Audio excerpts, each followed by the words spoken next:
Warning, the podcast you're about to hear has a unique, conservative perspective and may be politically incorrect, containing some controversy in its message.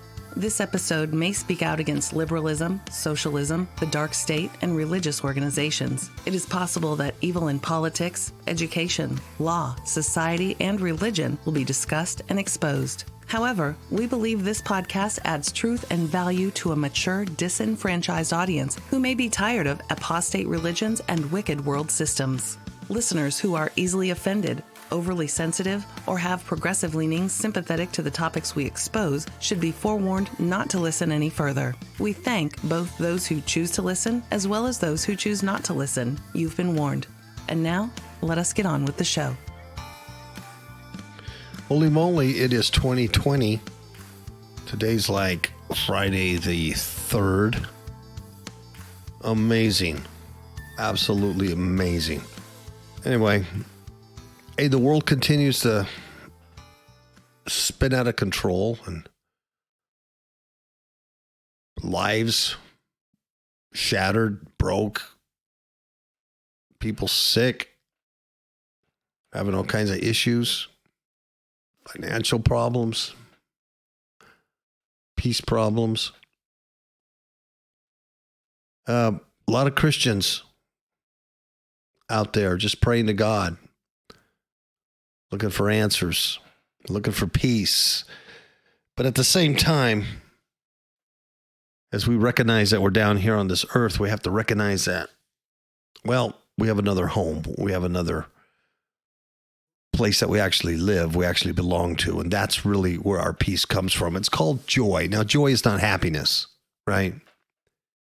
Joy is not happiness. Happiness is centered around circumstances around your life. Joy is something that you can be joyous about. Like, I know, even with all the circumstances that we're in down here, that either when I die or the Lord returns, it's all going to be over. And I'm going to be in eternal rest with Father God, the Creator God. And once Christ comes back and he resurrects our bodies and we get our immortality, our eternality, if I should say, then we will be like him. And there's going to be no more sorrow. There's going to be no more tears. There's going to be no more pain. There's going to be no more sin. There's going to be no more Satan or Lucifer. I know the ending of those guys. They've been judged. Satan has been defeated at the cross. And I know that. And I remind that of him every night when he comes and torments my wife and myself. I remind him that he's been defeated at the cross. And that he has no authority. He still has power, obviously, but he has no authority. And so, as we fight his power with the power of God and the power of prayer and the power of faith and the power of belief, ultimately what we have to know is that he's already defeated. And on that ultimate day when Christ does return, there's not even a chance for sin or for that liar, for that father of lies. Not even a chance for them demons. Not even a chance. And Paul says, don't you know you're going to judge angels? And I was telling Linda the other day, I don't quite know what that means, but I hope I can sit there and grab angels and judge them, because I'm going to be very, very harsh. I'm going to be very, very harsh on them. And I'm going to go, oh, you're the one who allowed this. You're the one that did this to this brother. You're the one who did this to me. You're the one who did this to this person. You're the one, oh, I know who you are. Oh, yeah. And let's take eternity and just pluck your wings off just little by little as you just kind of circle forever over the lake of fire. Just pluck your wings off. I want to judge. I want change of scourges. I want chains of darkness. I'm very angry at the very unseen, fallen, dark world, the principalities and princes and powers of the air. Very, very, very angry about them. And so as I do these news stories, you can see them working their satanic magic among humankind over and over again. But keep in mind, our perspective is, yeah, it's bad. It's not getting any better. It's not going to get any better this year. But our home is not here. We have to keep one eye focused. Our eyes of our heart have to be focused on our eternal home. And the more I'm here, the older I get on this earth, the more trials and tribulation that I experience down here on a daily or nightly basis even, the more I'm disengaged from this earth. And the more I want to go home. But I know there's a purpose. I'm not quite sure what my purpose is. I'm not totally confident that I am fulfilling any particular will of God. But I'm doing my best to do what I think or I believe is the right thing that he would have me to do according to his scripture and according to his word. And one of those things is the KAPOW radio show. So here we are. Here we go. This was one of the last stories of 2019. It just kind of shows you where we're at. Fort Worth, Texas. Man shoots and kills 2 inside a Texas church before the church security team killed that guy. It's amazing. Years ago, we would never, ever hear of such a thing. Never, ever have such an issue in our churches. You would have workplace violence, where domestic violence may have spilled over into the workplace. But you really didn't have church place violence. You had school shootings. You got a lot of bang for your buck shooting kids at school. Church shootings were not something that was ever heard of. Crimes against churches like that. But they're here. They will continue. There is an assault on all humanity.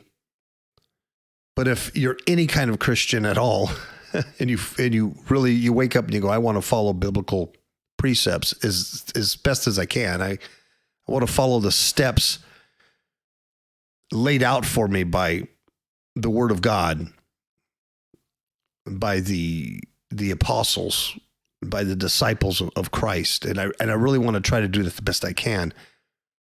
When you make that decision, you do have a target on your back and you have a target in the front, and there's a target.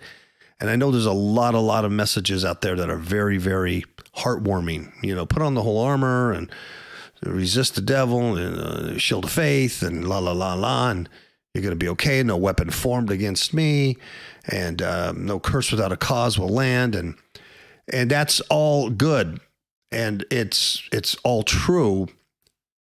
And it does occur. And it does protect you probably about 85 or 90% of the time. But there are times when you're tested, or times when something is allowed to come, or it's just a certain situation that you're involved in that you can't escape from, that those nice little sermons and those nice little quips like, well, a curse can't land without a cause, and, you know, no weapon formed, don't carry the weight that they normally would for whatever reason. And the only thing you can do is cry out to God, and just cry out to God and go, I don't know why you're not intervening in this. But what we have to realize is that there is a purpose, even if we don't know, because there's no way this creator God, this magnificent God, came down to earth and became flesh and became the final sacrifice because he loved his creation so much. He wanted to redeem his creation from that fallen state, from that serpent state that we entered into from Adam.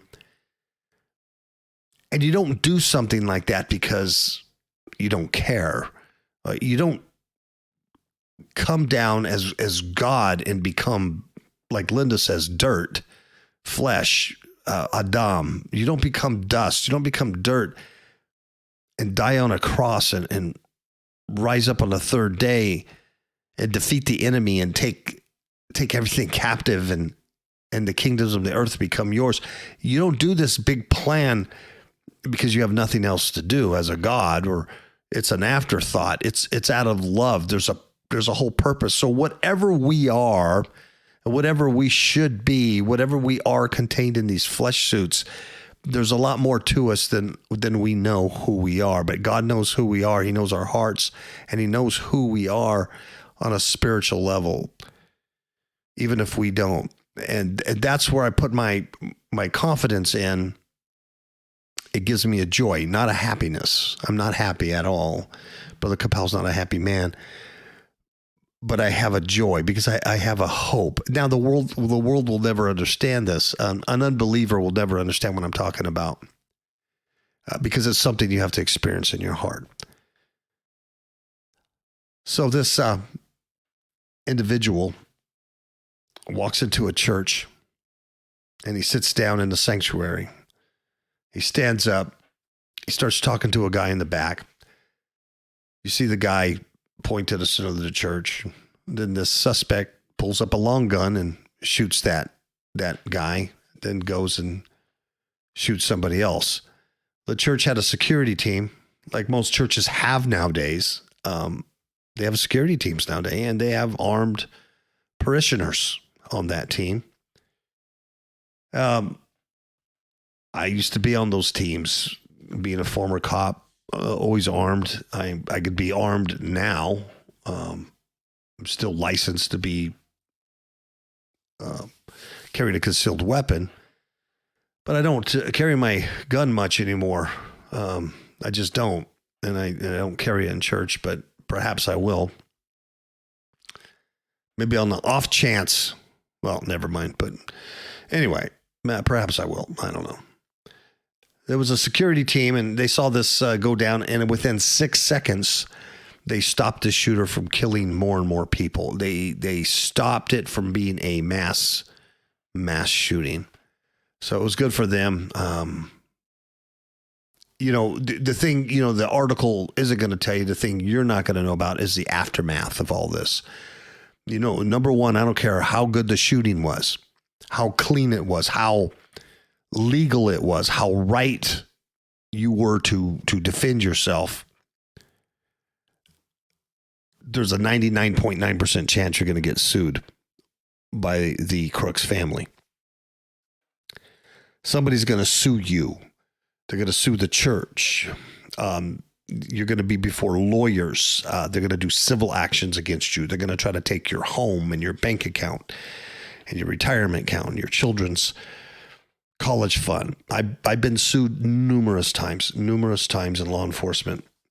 And of course, I've always had the city to back me up when I'm in a course of action. But I've been sued at least twice when I wasn't on duty, getting involved in incidents off duty, and I was sued personally.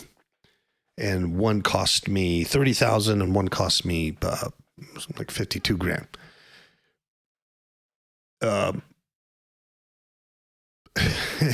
That's going to happen. And the other thing you don't realize is the aftermath of the mental anguish of it. These people who shot this guy, unless they're hardened police officers or soldiers, more than likely have to go home and live with themselves now that they took another person's life, even though that person was shooting in their church and killing people and they did the right thing. You still got to account that you took another person's life. And there's a lot of questions that pop up with that. So unless you have that experience or a little bit of hardening, that's something else that you have to deal with. So that's not what the article is going to tell you. But when you're thinking about this Texas church and what happened there, if you're so inclined to say a prayer for them, you should actually pray for the ones who actually killed this guy, because they're going to go through some hell here.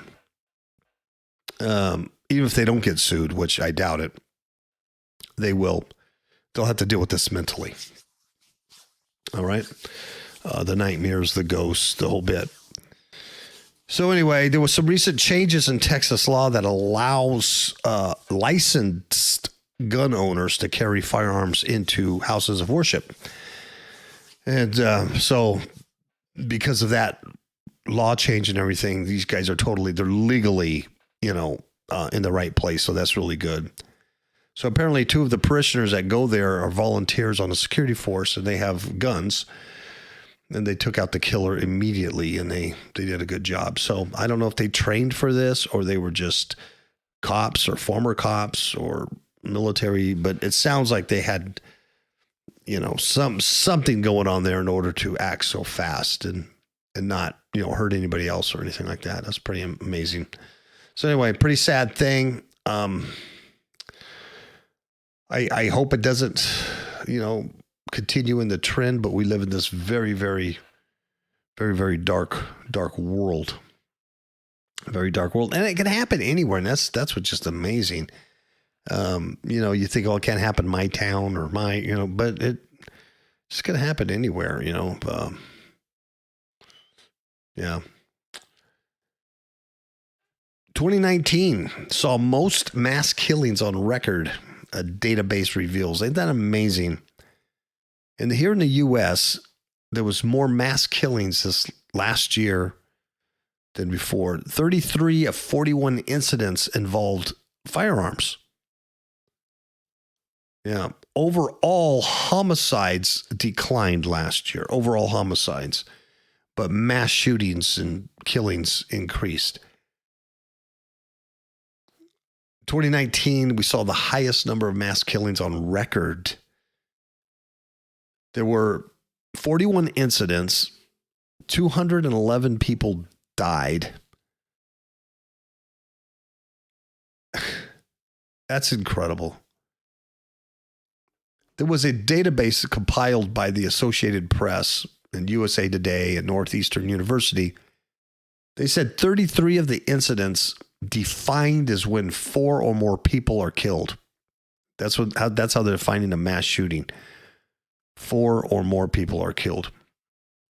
And that excludes the crook or the perpetrator. And it involved firearms. 41 mass killings were the most in a single year since the database began tracking such events back in 2006. There's some other research going back to 1970s that shows no other year with as many mass killings.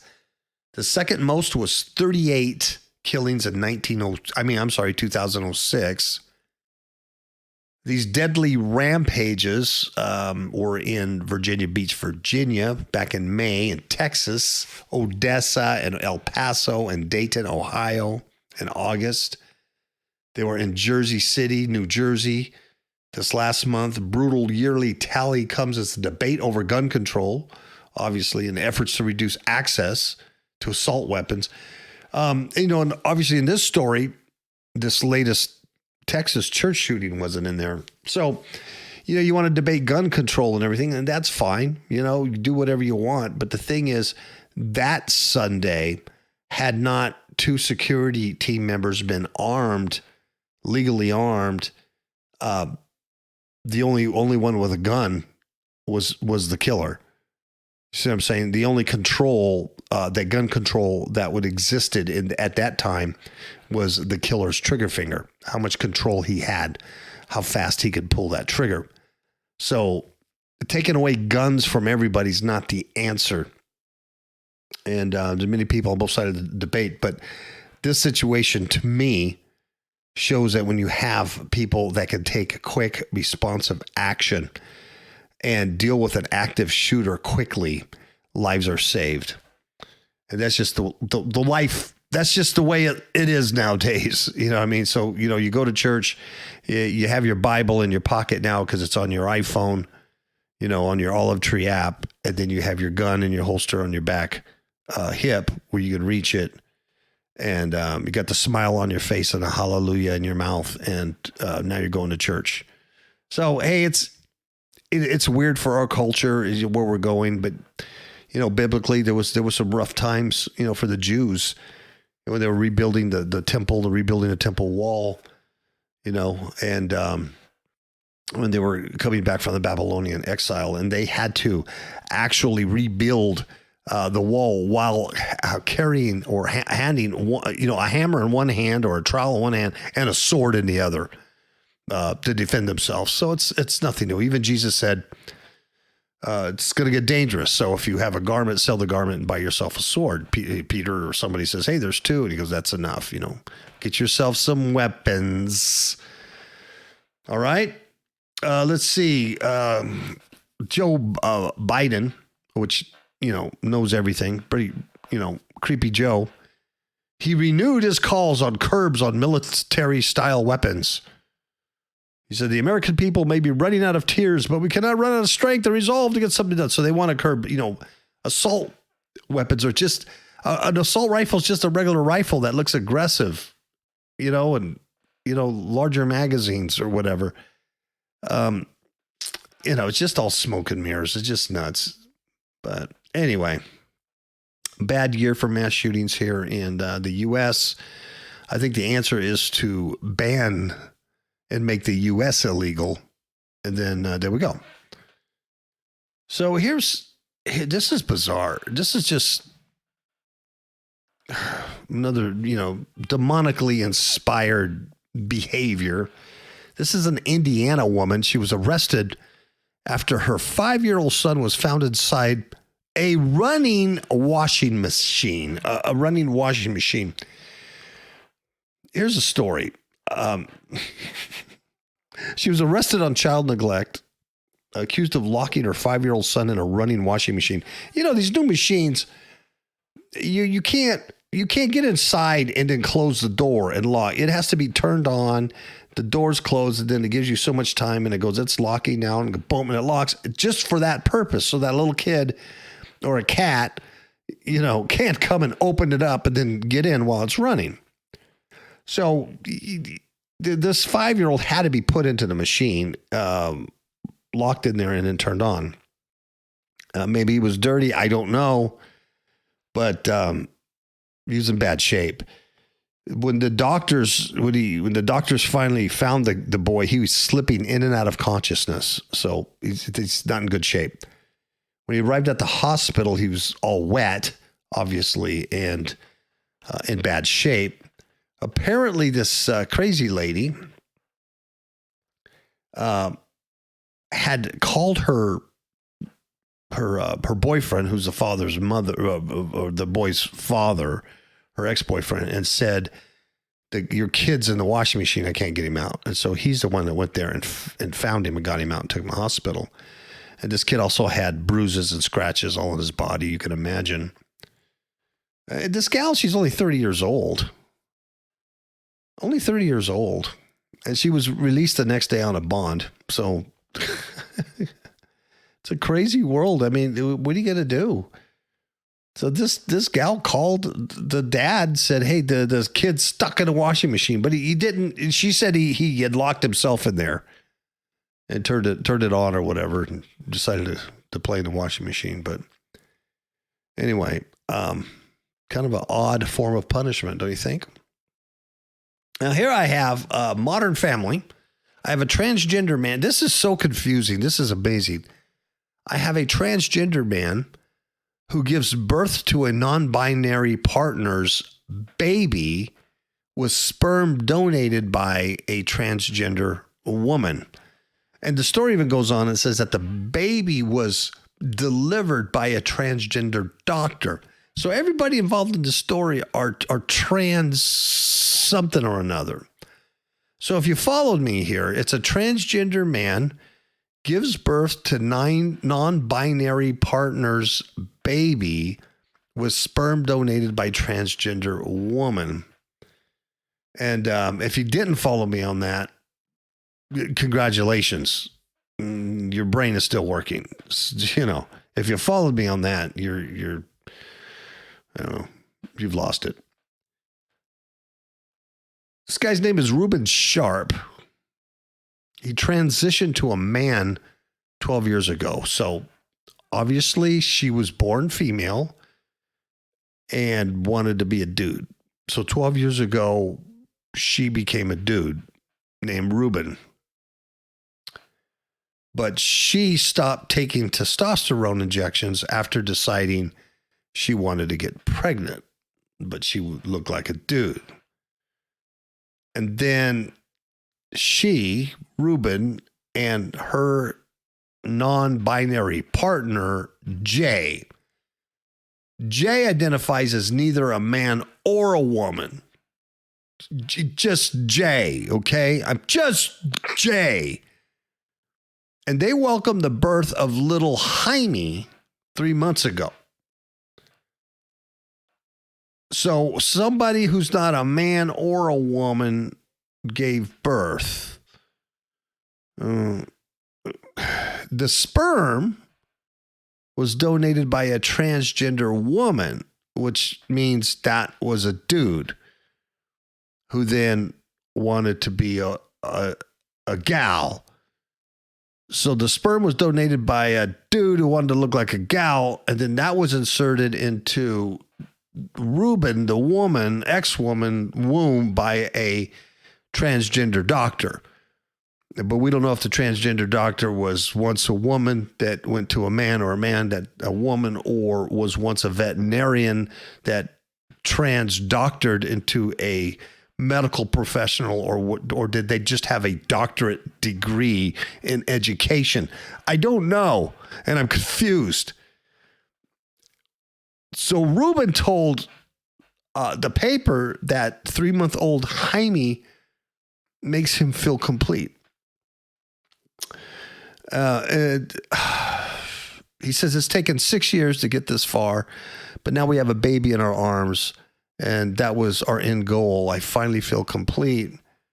And it wasn't that I was desperate to have the birthing experience or pregnancy experience, but I wanted a child, and I had the facility to do it. So the facility to do it means that he still had a vagina that worked and a womb that still worked.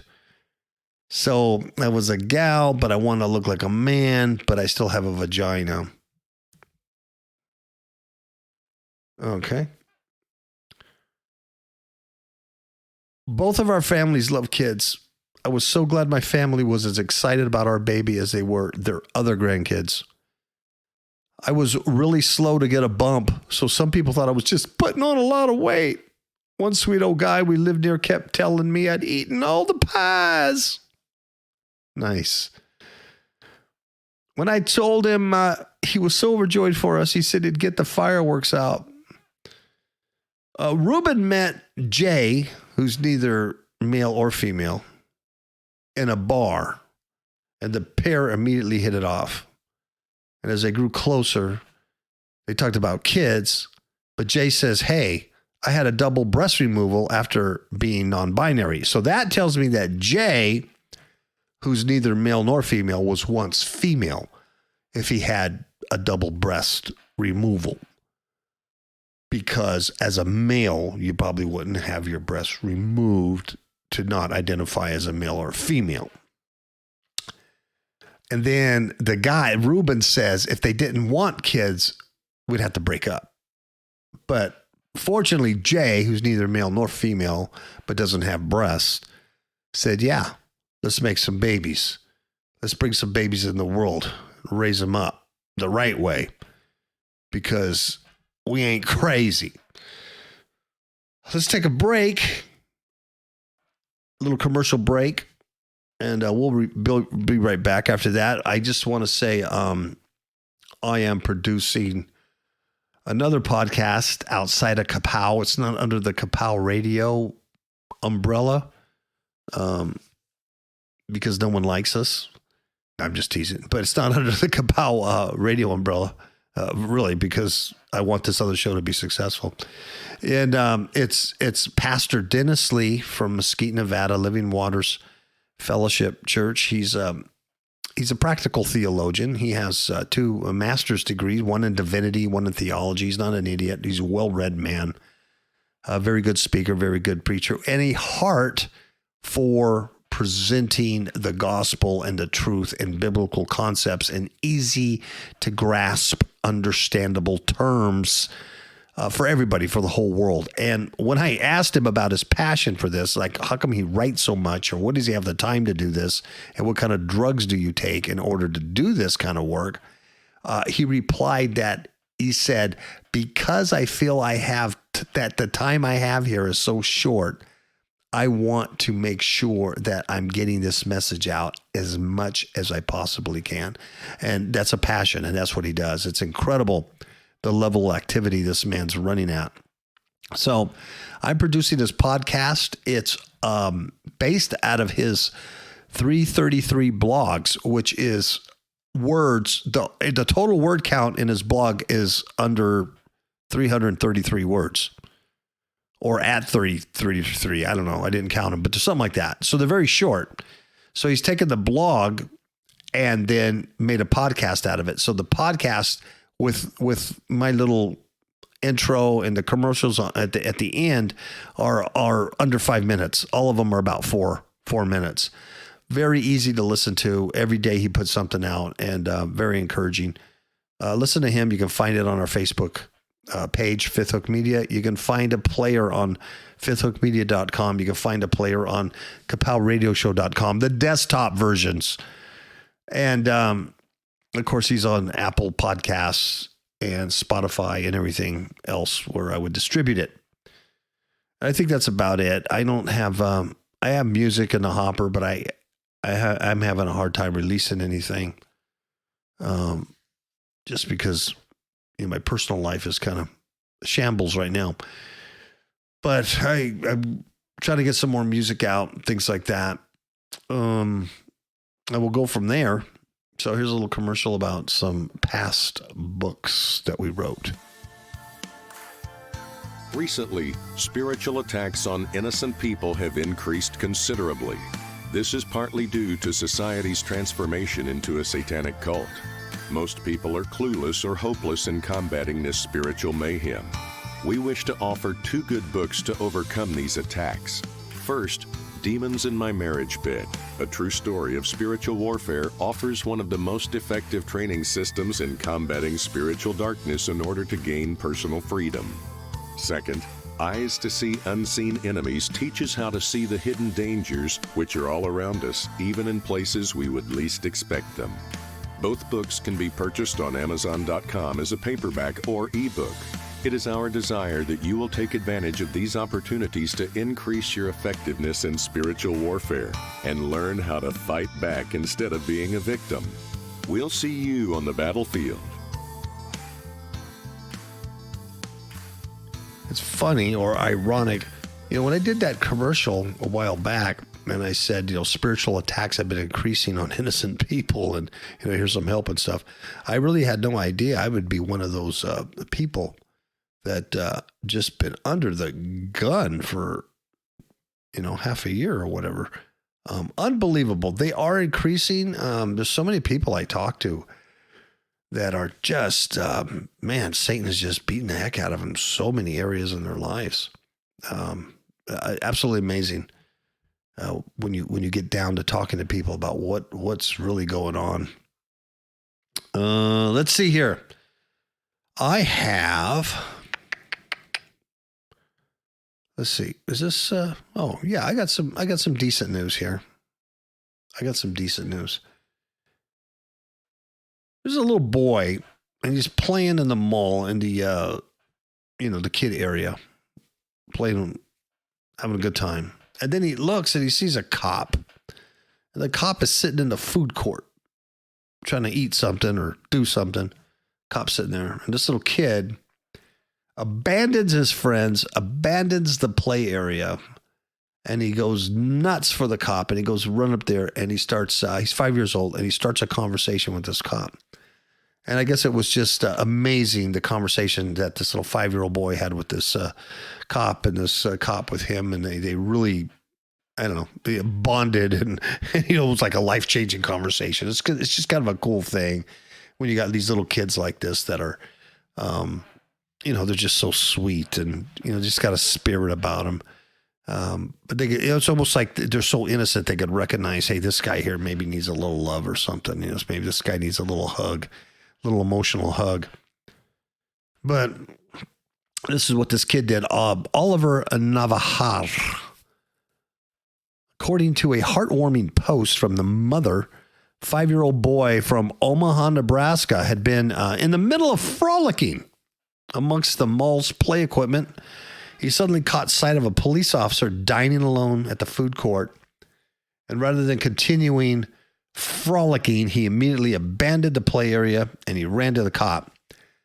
And she says, tonight I saw Oliver's eyes light up like I never have before. We were at the mall and he was mid tuck and roll in the play area when I saw his eyes shift to something behind me. Asked what it was, and he said, Mommy, that police officer is sitting alone. I said, yeah, he is. You can go ask to sit with him if you want. Without hesitation, he ran over and said, Sir, may I please sit with you? So the cop took a taser out and he threatened the little boy and said, get away from my fries. No, I made that last part up. No, that's not true.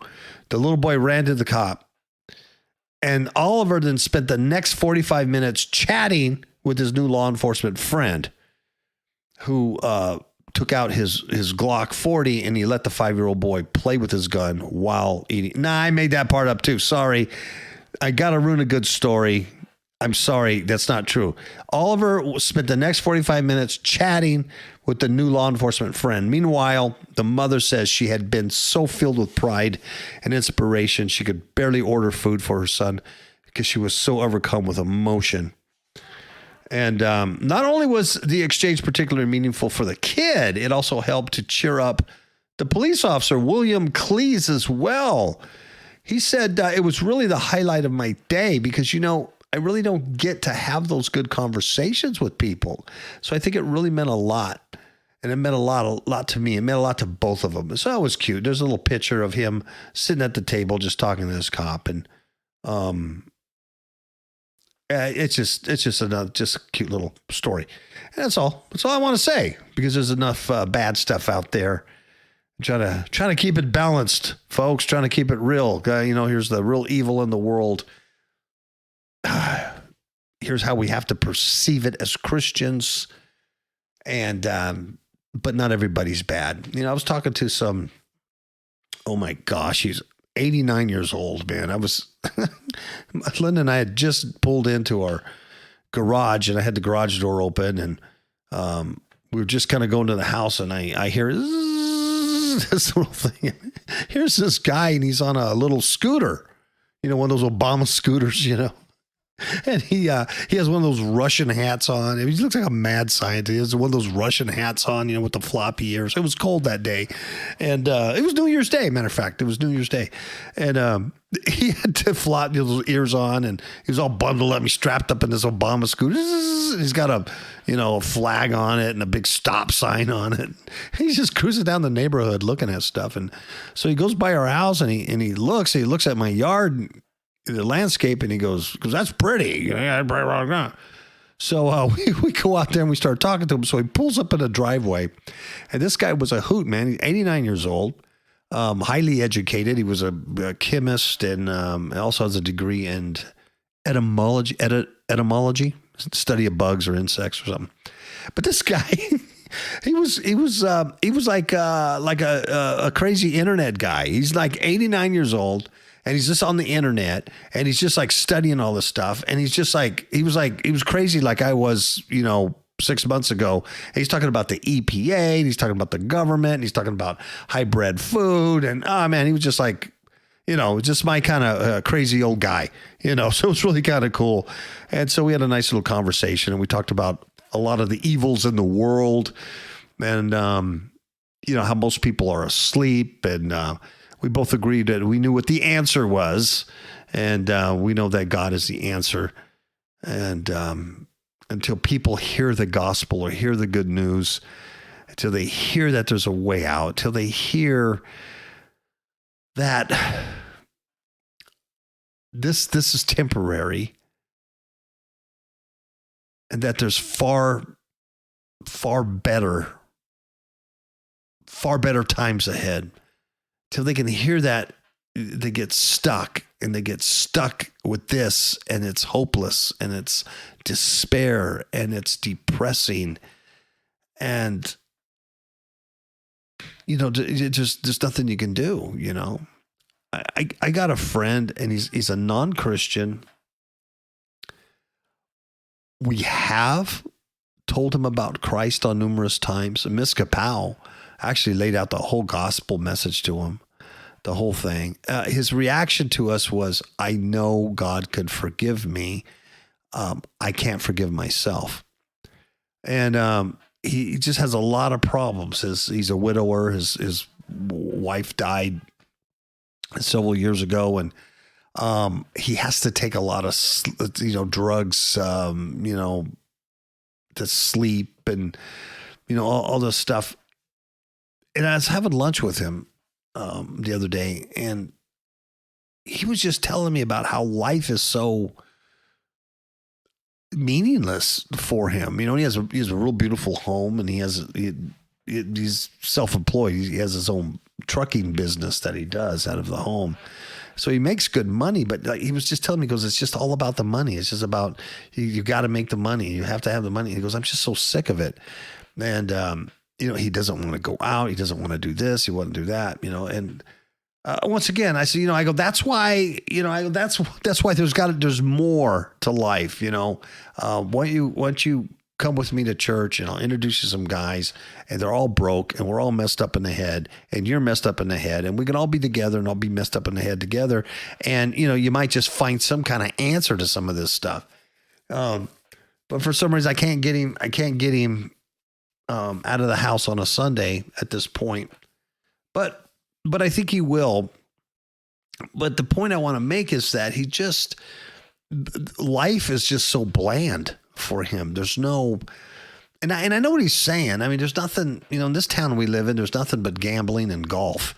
And if you don't do, and he does one of those, well, heck, does both of them. But if you're not into those activities, he's just not interested. The food tastes bland to him. He's not even drinking that much anymore because he doesn't enjoy drinking. It's just, everything is just useless to him and depressing, and he looks depressed. And you don't have peace. And when I say peace, I don't mean like, the absence of conflict in your life, but you have no hope. You have no peace that conflict is not the final say in your life, that there's another say later on. There's another chapter to look forward to. I guess that's how I can describe it. It really is an eternal mindset, and that's the only thing I believe that gets me through any given day, is knowing that this is temporary. And that God does have a purpose, even though I don't know it or understand it, because I can't get my head around an almighty God. But that somehow I know I'm part of that, or else he wouldn't have gone through those great lengths to redeem me if I didn't mean anything. So that's it. That's my New Year's message. And we'll talk to you Monday. Hopefully have a good show. I think we're going to continue on faith and the word and things like that. And you're not going to hear Miss KAPOW on Fridays. She doesn't like Friday shows. She doesn't like all the negative stuff and the negative news and stuff. It's, she doesn't have a good tolerance for it. Never really has. She should just do it for me. So anyway, I said, well, don't do it no more. Let me do it. Let me chew it out and do it. And then, but she loves the Monday shows. She loves teaching the word and talking about what God has done for her and things like that, and try to teach people, how good God is, or these little insights that she gets and stuff. So you're going to hear us on Mondays, but you won't hear her on a Friday. You'll just hear my boring voice. And that's it. Unless I get that 89-year-old crazy guy in the scooter to come and be my co-host. He might do it because he's pretty crazy and he does the internet, and he made sure I knew that he uses DuckDuckGo. He doesn't use any Google products. So that's my kind of crazy. All right.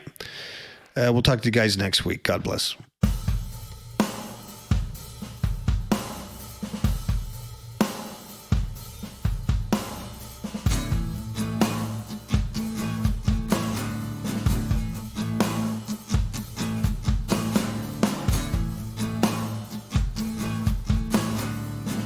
sipping whiskey from a paper cup.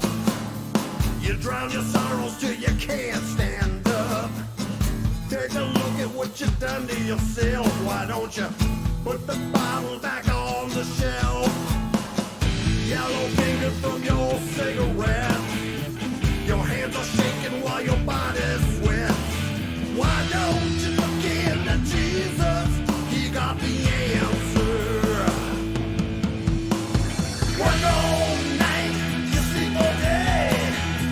You take your money, throw it all away.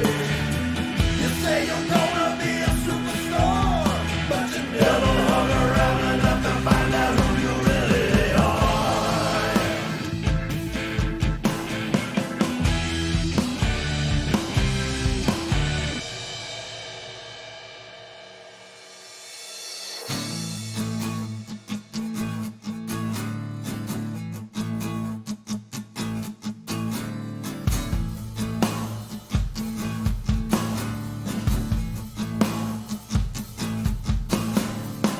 Gonorrhea on Valentine's Day. You're still looking for the perfect day. You think rock and roll will set you free, honey? You'll be dead before you're 33. Shooting junk till you're half insane. A broken needle in your purple vein. Why don't you look into Jesus? He got the answer. He got the answer. Work all night, you sleep all day. You take your money, throw it all away.